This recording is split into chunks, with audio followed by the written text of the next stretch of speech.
ang katotohanan sa buhay ni ang isa sa pinakamagaling na makikita sa Tinglayan, Boscalan, Kalinga ang si Apo Wang-Od. Paano na?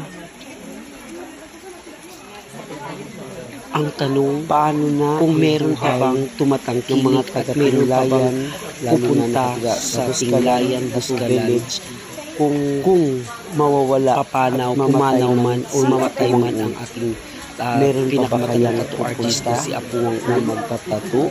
Tatangkilikin pa ba ang kanyang dalawang pamangkin hanggang mga doon na lang taga-Tinglayan na mga marurunong din magtato? Iyon ang malaking tanong sa isip ko, kung meron pa bang pumupunta, kung mawawala na si Apo Wang-Od. Paano ang buhay ng village na to? Ang katotohanan kay Apo Wang-Od.